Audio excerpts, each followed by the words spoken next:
Praise the lord. ఈరోజు మనం దీని యొక్క వాక్యంలో ఆయన నమ్మకస్తుడై ఉండెను, అయితే క్రీస్తు కుమారుడై ఉండి ఆయన ఇంటి మీద నమ్మకముగా ఉన్నాడు. హెబ్రీ రాసిన పత్రిక 3వ అధ్యాయం 6వ వచనంలో ఈ మాటలు చూడగలము. నమ్మకస్తులు ఈ దినాల్లో కనిపించుటలేదు. దేవుడు మనలను నమ్మలేకపోవచ్చున్నాడు. ఇతనికి 1000 రూపాయలు ఇస్తే జాగ్రత్తగా ఉంచును, దుర్వినియోగం చేయుడు అని నమ్మకపోతే నాకు ఆ డబ్బు ఎవరు ఇవ్వరు. అలాగే దేవుడు కూడా ఇతనికి ఆశీర్వాదం ఇచ్చి, పరిశుద్ధతనిచ్చి, స్వస్థపరిచే వరములనిచ్చి, ఆత్మలను సంపాదించే వరములనిచ్చి, ఎంతో భక్తి కలిగి జీవించేటట్లు చేస్తాను. ఇతను ప్రార్థన చేస్తే గొప్ప కార్యములు జరిగేటట్లు చేస్తాను. కానీ అన్నీ ఇచ్చిన తరువాత ఇతడు నమ్మకస్తుడుగా ఉంటాడు అని మనలను నమ్మలేకపోవచ్చున్నాడు. ఎందుకంటే ఆయన మహిమను మన సొంతము కొరకు వాడుకొనుచున్నాము. కొందరు దేవుని మహిమను దొంగిలించుచున్నారు, దేవుడిచ్చిన వాటిని పాడు చేయుచున్నారు, ఆయన కృపను కామాతురత కొరకు వాడుచున్నారు. మోషే నా ఇల్లంతటిలో నమ్మకస్తుడు అని దేవుడు చెప్పెను. కాబట్టి ఆయన శక్తిని 6 లక్షల మంది కాల్బలమును మరనేక లక్షల మంది జనులను నడిపించగల నాయకత్వమును అప్పగించెను.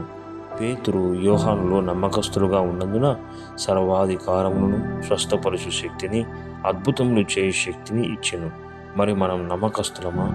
దేవుడు మనకిచ్చిన ఆయుష్, బలము, ధనము, సమయము, అధికారము నమ్మకముగా వాడుచున్నామా?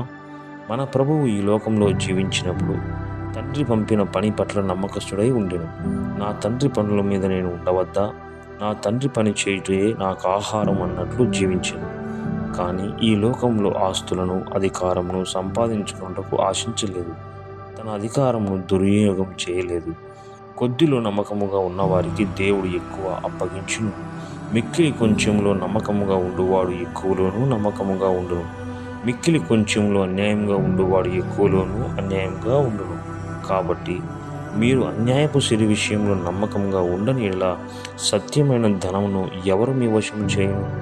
మీరు పరుల సొమ్ము విషయంలో నమ్మకముగా ఉండని యెడల మీ సొంతమైనది మీకు ఎవడిచ్చును? ఈ వాక్యం లూకా సువార్త 16వ అధ్యాయం 10 నుంచి చూడగలము. నీవు నమ్మకముగా ఉంటున్నావా?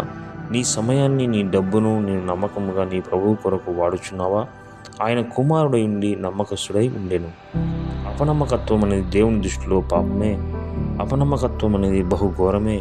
ఒక వ్యక్తిని నమ్మి పనిని లేక సొమ్మును అప్పగించినప్పుడు వాడు దాన్ని దుర్వినియోగపరిచినలా అది ఎంత నష్టము.